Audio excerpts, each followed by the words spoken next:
semana, a Câmara dos Deputados instalou 2 comissões para tratar dos fundos de pensão.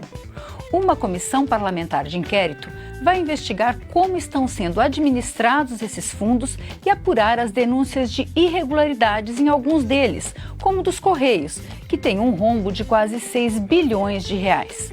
Uma comissão especial tem a missão de elaborar legislação de fiscalização de controle da administração desses fundos. Os patrimônios dos fundos são formados por contribuições das empresas e de seus funcionários. Esse dinheiro é aplicado no mercado financeiro e em empresas para gerar rentabilidade e garantir o complemento da aposentadoria de seus associados. Dessa forma, os fundos de pensão constituem a principal fonte de financiamento de longo prazo para as empresas nas quais investem com a compra de ações e outros títulos. Nos últimos meses, surgiram denúncias de que diversos fundos estariam com dificuldades financeiras provocadas por má gestão. Esse é o tema deste Brasil em Debate da Rádio e da TV Câmara, que conta com a participação da deputada Elisiane Gama, do PPS do Maranhão, e do deputado Davidson Magalhães, do PCdoB da Bahia, ambos integrantes da comissão especial. Deputados, quais os problemas, por que os fundos de pensão viraram o foco dos debates nesse momento aqui no Congresso? Deputada Elisiane. Olha, os fundos de pensão hoje são um problema no que se refere à questão da corrupção no Brasil, né? Os números apontam aí um déficit de mais de 30 bilhões de reais. Você pega, por exemplo, e compara com a Petrobras, os números apresentados pela Petrobras eram de 6 bilhões de reais. Então, há uma necessidade hoje premente de o Congresso Nacional se debruçar sobre esse assunto. A responsabilidade da Câmara Federal é a responsabilidade de fiscalizar. E aí, a necessidade hoje de nós termos uma CPI forte, atuante e que possa ter um foco específico no caso de ter um esclarecimento do porquê de tanto déficit, de porquê de tanto desvio de recursos que tem se permeado, não apenas, por exemplo, na Petrobras, em BNDES, em outros, mas também nos fundos de pensão no Brasil. Pelos levantamentos que nós já levantamos hoje, uma avaliação que a gente tem feito muito precisa, por exemplo, no meu entendimento, é a falta de fiscalização. A Previc, que é hoje a agência reguladora, ela não tem feito o papel necessário no sentido de dar um aprofundamento e melhorar essa fiscalização. Eu acho que a CPI vai exigir isso e vai forçar com que a agência e outros órgãos também possam fazer o seu papel. Deputado Davidson, o senhor que tem uma experiência, inclusive, em administrações de fundos de pensão, o senhor concorda com a deputada de que a questão é uma questão que hoje os problemas enfrentados são de corrupção, ou o senhor acha que existe um problema de gestão que tem que ser aprimorado? Como é que o senhor vê essa questão? O problema de gestão nos fundos de pensão, como em qualquer área da administração privada ou pública, você tem que aperfeiçoar, principalmente o processo de governança, onde você tem o controle do conjunto dos associados e, no caso dos fundos de pensão da sociedade, sobre aqueles recursos. Agora, é bom esclarecer que de 2003 a 2010, os fundos de pensão renderam 6% acima da inflação. Foi uma das maiores rentabilidades que nós tivemos em aplicações no Brasil. De 2008 a 2015, portanto, nos últimos 7 anos, os fundos de pensão do Brasil tiveram uma taxa de rentabilidade em torno de quase 29%. Está entre os 5 maiores retornos de investimento de fundos de pensão do mundo. No ano de 2013, nós tivemos um retorno desses fundos de pensão, tiveram um superávit de cerca de 9 bilhões. E no ano de 2014, nós tivemos um déficit de 8 bilhões e 9. Qual é o problema de fundo? Nós precisamos analisar, e eu acho que as duas comissões, uma da CPI e a outra comissão que vai aperfeiçoar o sistema de gestão e de fiscalização, que eu concordo, o sistema de fiscalização precisa ser aprimorado, para nós vermos o que é de fato má administração e o que diz respeito à aplicação no mercado. Porque esses fundos de pensão, tanto nos governos passados, como nos 2 últimos governos do presidente Lula e no governo da presidente Dilma, para garantir a aposentadoria e os recursos no futuro para os filiados a esses fundos, eles precisam aplicar. E aplicam e fazem investimento. Olha, os investimentos às vezes colocam principalmente investimento em bolsa. E no ano de 2014 houve uma queda muito grande. Então eu concordo que nós precisamos fazer uma diferenciação. O que é má gestão, o que é processo de corrupção de fato, se constatar isso. E o segundo, o que é efetivamente decorrente da crise econômica mundial e decorrente das aplicações que esses fundos fazem, que são necessários para garantir a rentabilidade no futuro e para que tenha como honrar as aposentadorias. Deputado, eu queria fazer uma observação quando o deputado fala da questão da rentabilidade. É claro que precisa fazer esse investimento. A governança é um problema e há também um problema de corrupção dentro do sistema. Isso é uma coisa clara. Basta você se debruçar um pouquinho que você chega a esses números de forma muito exata. Você vê, por exemplo, os investimentos que são feitos. Os títulos que são investidos, eles são muito vulneráveis, por exemplo. Investir, por exemplo, na Venezuela, na Argentina. Investir em bancos liquidados, como o BVA, por exemplo, o Cruzeiro do Sul. Investir na Sete Brasil, que foi o que aconteceu. Investir nas empresas do Eike Batista, que nem nos melhores momentos do mercado, eles já eram considerados títulos vulneráveis, não é? Então, na verdade, esses são os investimentos que foram feitos. A gente precisa entender qual a motivação desses investimentos. A gente precisa entender qual o tipo de governança que está sendo executado por esses fundos. E aí, quando eu falo, por exemplo, de corrupção, se você for ver os fundos, por exemplo, os conselhos, que é aonde saem as maiores deliberações, por exemplo, para a política de investimentos, os conselhos, eles estão totalmente viciados, porque eles acabam sendo dominados por indicações partidárias. Se você faz um comparativo, por exemplo, dos fundos das estatais com os fundos privados, você vai ver que são realidades totalmente diferentes. É fato. Nós temos, por exemplo, a própria Previ, que aponta que o patrimônio hoje dos fundos de pensão no Brasil é o 8º do mundo, é um valor realmente bilionário. Agora, infelizmente, há dentro de toda essa organização, infelizmente, muita corrupção. E há motivações, sabe-se lá quais, né? Quais as motivações para essa política de governança que é adotada pelos fundos de pensão. Você vê, por exemplo, o Postales, que eu vi um número que eu fiquei impressionado. Postales. Vamos conversar sobre Postales daqui a pouco, porque o Postales é um caso muito específico, porque a senhora levantou diversas questões que eu gostaria que a gente discutisse aqui, que é a questão dos fundos de pensão. Eles tiveram no Brasil um papel, já há alguns governos, que eles têm um papel muito importante. A senhora citou o investimento nas empresas X, na empresa do deputado do empresário Eike Batista, desde que começou a privatização no Brasil, os fundos têm um papel muito importante nos processos de privatização em políticas de Estado, que são, inclusive, muitos deles políticas que foram muito lucrativas em empresas de energia, em diversos processos.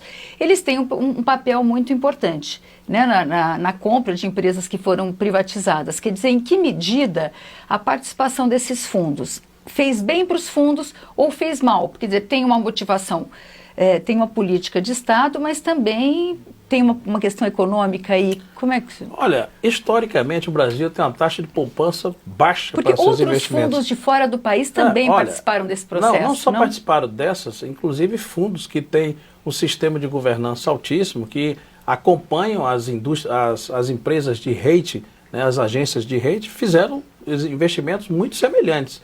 Nós temos um exemplo, a história do Brasil indica duas coisas. Primeiro, que a CPI está aí, nós vamos ver o que é corrupção, o que não é. Investimento, os fundos foram utilizados como política de Estado, porque as grandes patrocinadoras são empresas estatais. Os fundos foram utilizados no governo de Fernando Henrique para as privatizações. Portanto, nós vendemos patrimônio público financiado com os recursos públicos. E não pagamos dívida, aumentamos o passivo no Brasil. Agora foi utilizado, correto ou não, mas foi referendado pelo povo uma nova política industrial no Brasil, uma nova política de entendimento de onde o Estado deveria investir. E foi investido em empresas, foi investido na ampliação do capital. Por exemplo, foi errado investir na indústria naval brasileira? Nós saímos de 8%, saímos de 8 mil empregos para 89 mil. Mesmo com a crise desse ano, que perdemos aí cerca de 8 mil empregos, nós revitalizamos a indústria naval no Brasil. Então, por isso que eu faço uma diferenciação entre... E os fundos não deram prejuízo. Os fundos ainda, até o ano de 2015, o início de 2015, os fundos do Brasil estão entre os 5, é o 5º maior em taxa de retorno no mundo. Então, nós não estamos falando de qualquer coisa. Eles envolvem 17% do PIB, são 513 bilhões de reais, que é o valor total desses fundos de pensão.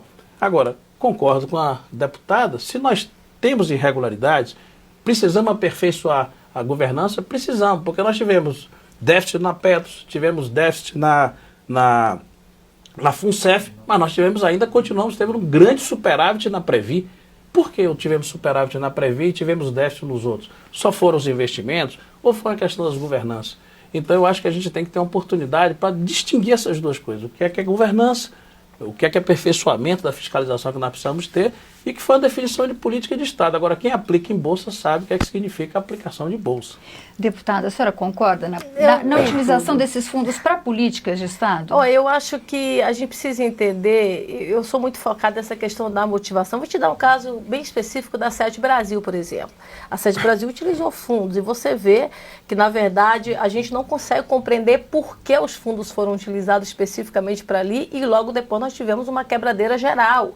Então, assim, eu acho que melhor um pouco, por favor, o caso, deputada. A Sete Brasil foi uma empresa que foi criada de uma forma específica, uma sociedade específica para exatamente trabalhar na questão da indústria naval, como o deputado acaba de colocar.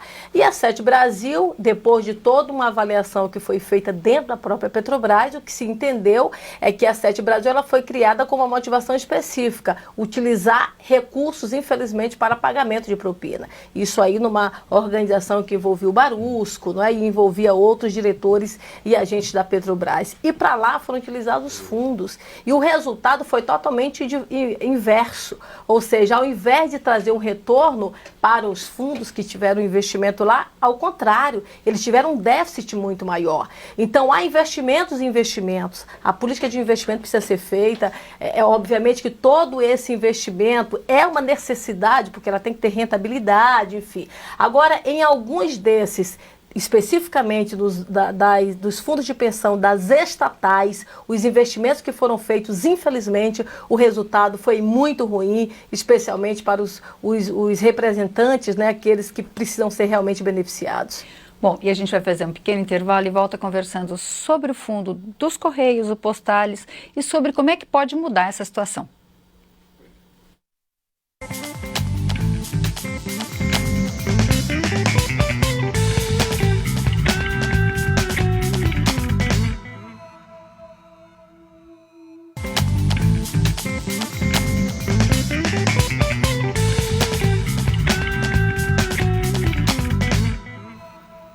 Estamos de volta com o Brasil em Debate, hoje discutindo a situação dos fundos de pensão com o deputado Davidson Magalhães, do PCdoB da Bahia, e Elisiane Gama, do PPS do Maranhão. Deputado Davidson, a deputada chegou a se referir à questão do fundo do Postales, do fundo dos Correios. O fundo está com um buraco de 6 bilhões e os funcionários dos Correios estão passando aí por uma situação tendo que ter descontos muito altos dos seus contra-cheques para poder cobrir esse buraco. E estamos aí diante de um impasse que eu acho que deve ser um foco aí de discussão da comissão, que é quem é que paga. Quer dizer, parece que o fundo teve investimentos desastrosos, alguns que estão sob suspeita, outros que foram decorrentes talvez do mercado, enfim, eu gostaria de saber a sua opinião sobre isso. E como é que se resolve essa questão da legislação, né? Porque o governo também não pode cobrir. Será que é o governo que tem que cobrir? Será que é o funcionário? Será que é o dirigente? Quem é que paga quando tem um buraco desse tamanho? Como é que se vai se resolver isso aqui? Porque o Congresso é que tem que resolver isso na lei, né? Eu acho que esse vai ser um grande debate que nós vamos ter na comissão, um grande trabalho. Nós precisamos ampliar o processo de fiscalização e de gestão, especialmente nos fundos onde tem recurso público envolvido, isso eu não tenho a menor dúvida. Agora, o que me parece, por exemplo, nós tivemos um fundo de pensão que não era público, que era dos funcionários da Varig, que teve aquele problema todo que teve. Fundos de pensão no mundo todo, né, deputado? Tem ainda. Nós temos problema de fundo de pensão no mundo todo. Por quê? Porque o processo de cálculo autorial para o pagamento do futuro dos funcionários, quando você não faz investimentos conservadores, faz investimento no mercado financeiro, em alguns títulos que dá grande retorno, mas há um risco muito grande, você tem esse problema de ter quebras desses fundos de pensão. Não ser o caso desse, nós precisamos fazer uma investigação. Vai ter a CPI aí, que eu acho que é o momento apropriado, o debate apropriado para fazer isso. Mas volta ao problema do Sete Brasil. O problema da Sete Brasil não é um problema de corrupção, né? O problema da Sete Brasil, claro que o Lava Jato, ao levantar isso, tem um ditado na Bahia que diz assim, olha, quando você for jogar a água da bacia suja, cuidado para não jogar a criança junto. E um dos problemas principais, eu acho que nós precisamos passar limpo essa situação. Eu não sou a favor de passar a mão sobre a cabeça de corrupto e de corruptor. Acho que tem que ser investigado, punido, seja de que partido for. Agora, nós não podemos deixar de drenar para recursos produtivos do Brasil a principal poupança do Brasil. Nós temos só o BNDES, que é um instrumento de financiamento, e temos os fundos de pensão. Então, eu acho que nós devemos averiguar profundamente isso na CPI. E no nosso caso, da nossa comissão, nós aprimorarmos exatamente mecanismos de gestão. Eu participei, eu fui representante da Previ numa empresa privada, que foi a Coelba, que foi privatizado lá no setor de distribuição. Fui, inclusive, presidente do Conselho Fiscal da Neoenergia, que é uma empresa com consórcio com a empresa espanhola, que surgiu do processo de privatização. A Previ tomou prejuízo nesse sistema aí da Neoenergia em alguns períodos, exatamente em função de ter sido utilizado para o processo de privatização. Mas nem por isso o sistema de governança foi aprimorado e conseguiram ter exatamente retornos. Então, me parece que nós temos uma tarefa muito grande. Os fundos de pensão são indispensáveis para o processo de investimento no país e que nós temos efetivamente que, passando esse exemplo aí da crise recente do Lava Jato, a gente também tirar experiências disso, tirar lições, que é esse aperfeiçoamento da gestão. Que me parece, porque como só as empresas patrocinadoras são as empresas do Estado, sempre teve no Brasil, não é desses últimos 12 anos, sempre teve indicação política. Sempre teve indicação política para os representantes da empresa nos fundos de pensão. Isso não é um fato novo. Isso é um fato da história da constituição dos fundos de pensão no país. Deputada Elisiane, pois é, porque o Postales, de quem quer que tenha sido a responsabilidade, quem está pagando são os associados, são os trabalhadores. O Postales, por exemplo, agora mesmo nós tivemos uma decisão liminar, não é? Está em liminar, inclusive, e houve a suspensão aí do pagamento de até 20% dos seus salários. Agora imaginem só, o prestador de serviço, enfim, um funcionário dos Correios que esperou durante a vida inteira para se aposentar e se aposenta, e quando chega nesse período ainda tem que pagar quase 20% do seu salário. É um roubo, né? É um problema grave e sério.